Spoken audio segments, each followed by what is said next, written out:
So, next na part ng air delivery system is ang iba na to dun sa AHU. Nakahiwalay to. I mean, nakadikit din to pero nakadikit to pero ibang component naman to. Ito ang ating ductwork. So, ang ductwork, makikita nyo dyan, ang materials niya is including sheet metal. Yun yung nakikita natin pag ginagawa pa lang yung building. Minsan nakalabas siya sa structure, minsan tinatakpan nila. So, it contains of galvanized steel, aluminum, fiberglass ductboard, na meron din tayong flexible duct. So, the choice of material depends on the factors such as the cost, durability, and insulation requirements. So, minsan sa bahay yung ginagamit nila sa America is yung mga flexible duct, yung parang insulation. So, or minsan yung sa ceiling nila ang nakalagay doon mga fiberglass ductboard. So mostly naman ang ginagamit sa mga big structure, big buildings, sheet metal or yung galvanized steel or aluminum. So ang mga shapes niyan is minsan bilog, minsan rectangular, mga oval. Makikita nyo dyan sa picture yung mga itsura niya. I know you are very familiar with this. So the round ducts offer the lowest resistance. So hindi lang yan yung mga shape niya, merong kwenta yan, merong purpose. So, round ducts offer the lowest resistance of airflow but may be less practical in some applications. The rectangular ducts naman is are commonly used due to ease of fabrication and installation. Mas madali siyang install. So, yung design consideration ng ductwork natin is consider the pressure drop, velocity, and insulation. So, basically, yun ang kailangan nilang i-consider for the design of our ductwork. So imagine minimizing the pressure drop reduces the fan energy consumption. The proper insulation prevents the heat loss or gain, improving the energy efficiency. Next is the sealing and leakage.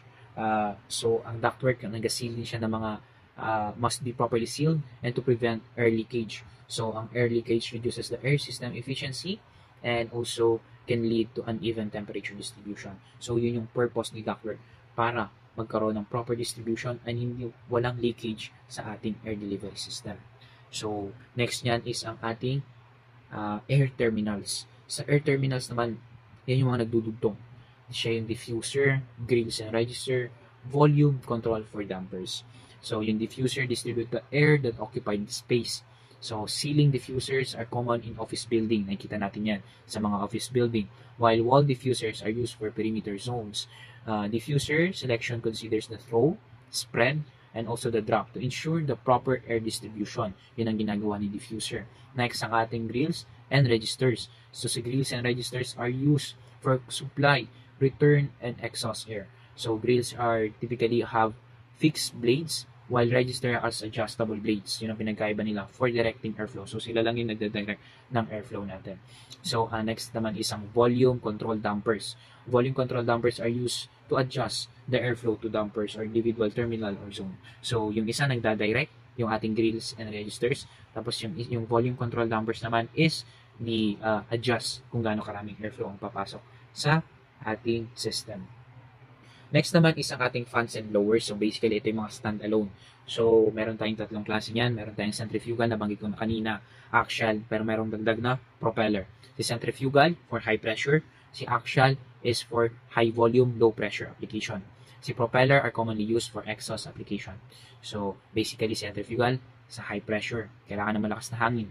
Si axial, pwedeng malaking big chunk of air but yet low ang pressure niya. Si propeller, ginagamit sa exhaust fan basically for heat purposes to balance the heat inside the structure. So, next na pinakalas natin dyan is ang dampers, which is we have fire dampers, smoke dampers, and balancing dampers. So, ang ginagawa niyan, fire dampers prevent the spread, if merong fire, it prevent the spread of fire through the ductwork. Next is ang smoke dampers naman natin prevent the spread of smoke. So, basically, very important to si damper kasi next is si balancing dampers and adjust the airflow or different zones. So, si fire, example, merong fire emergency sa ating building. So, siya, hindi niya ikakalat yung apoy. Basically, kasi pwedeng i-travel ng apoy from the air. Kasi it has oxygen. Pwedeng mag-travel ng air natin through our air delivery system. So, kailangan meron tayong fire dampers. Next naman is si smoke dampers. Siya yung magbabalance, siya yung magkocontrol, siya yung mag-i-stop ng smoke mo sa loob ng structure. And last, pinaka-importante yung balancing dampers. So, it affects or it adjusts the airflow per zone kung ano lang ang kailangan ng airflow ng ating zone na yun. Next is, ano ba yung mga functions niya for safety systems? So, basically, fire and smoke dampers are critical components of the building for fire safety purposes. Yun yung sinabi ko kanina. Next, ang ating electrical components. Electrical components for our air delivery system. First, yung ating mga motors and drivers na kailangan. So, motor type. Ang motor type natin is meron tayong air conditioning induction. Motors are commonly used in HVAC systems. So, single-phase motor are used for smaller equipments. And kapag sa malaking larger equipment naman, ang ginagamit natin is ang three-phase motors. So, we have the ECM or the electronic commutated motors, which is offer a higher efficiency, mas madali siyang gamitin, and yet variable in speed control. Next is ang ating VFDs or variable frequency drives. So it controls the speed of motors, allowing for precise airflow control and significant energy savings. So ang VFDs adjust the motor frequency to match the airflow demand, reducing energy consumption during part load conditions. So ang ginagawa niya, gina-adjust niya ang airflow again and reducing the energy consumption for innate energy efficiency conserving. So ito lang yung nagagamit during part load conditions. So we have also the motor starters and protection. So dito, it provide a controlled start for motors, reducing stress on electrical system. So ang motor protection naman is devices protect the motors from overload and other electrical faults. So ito yung mga safety equipments na para hindi mag-overload ang delivery system mo. So next naman is after nung motor and drivers, meron ka namang control system, which is na mainly controlling the air delivery system mo. First is the sensors. Ang sensors are measures for temperature, humidity, pressure, and airflow. So these are the measurements are used for control system to adjust each vac equipment and maintain the desired conditions. So kung ano yung kailangan mong temperature, the humidity you want, the pressure, and the airflow that you wanted. So of course, we have the controllers. Kailangan yan. Controllers process the sensor data and send signals to the actuators to adjust the HVAC equipment. Pneumatic controls use air pressure to control the actuators, while electronic and digital controllers are use electronic signals. So magkakadugtong yan sila. So after ma-sense, let us say for the temperature, after ma-sense you need a cooling temperature sensor mo, pupunta siya sa kay controller. And after niya mapunta kay controller, kukontrolin ni controller, magsisend siya ng signal. Ipaprocess niya yung data from sensor. The process sensor data is isisend niya yung signal to actuator. So yung actuator naman ang magkocontrol ng dampers and valves mo to adjust the airflow and water flow.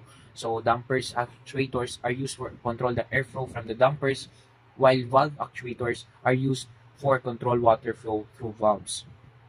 Next is ang Building Management System or ang BMS. Ang BMS is integrate and control all building system, including the HVAC, lighting, and security.